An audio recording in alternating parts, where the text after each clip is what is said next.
Taiwan's first domestically made submarine, the Hai Kun, has completed its initial sea trial. The $1.67 billion vessel is part of the country's bid to modernize its military amid increasing aggression from China. Several countries, including the US and UK, help with its development. Taiwan aims to have 2 locally made submarines on active duty by 2027.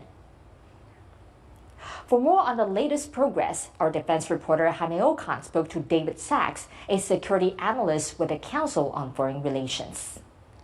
Part of the funding for Taiwan's submarine program is frozen in the LY until it passed sea acceptance tests, and now we're seeing that underway. What do you make of that progress for Taiwan's military? Yeah, it's good progress. As you mentioned in your question, the submarines have been highly contested in the legislature, and that was frozen by the opposition until they hit certain milestones.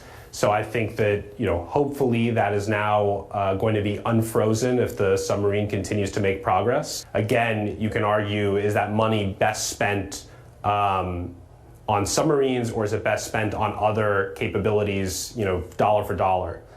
But my argument has always been that that has been resolved. Taiwan's government has been committed to the submarine program. And so the question is, knowing that, is it better to have 1 submarine or 10 submarines?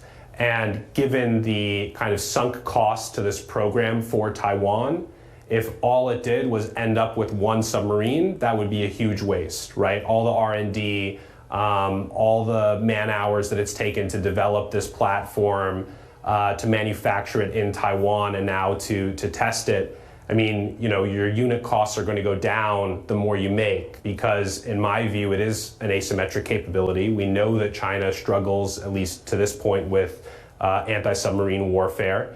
It adds questions to planners, I think, in the PLA about whether they can find these submarines and destroy them during a conflict. Let's say Taiwan does complete the program and get 8 submarines in its fleet. How would they be used in a peacetime and in a wartime scenario? Again, this is something that's incredibly difficult to do, is to find a submarine. And obviously to take it out, it's also something that the United States has a comparative advantage over the PLA and is seen as an enduring US advantage during a potential conflict over Taiwan.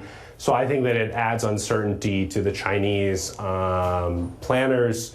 Of course, the question during an invasion, I think, is straightforward, is that they would try to destroy the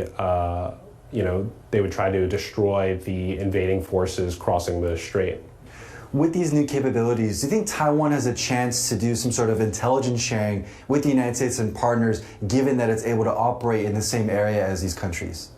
And I think is going to be a big question.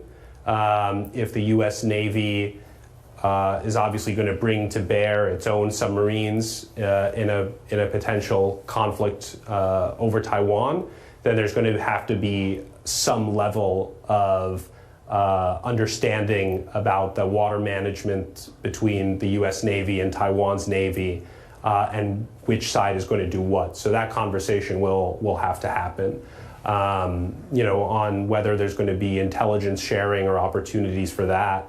I'm not too sure, but I think that at the bare minimum, there's going to have to be probably conversations between the U.S. and Taiwan about what role they play and how to deconflict and manage allied forces during a potential contingency.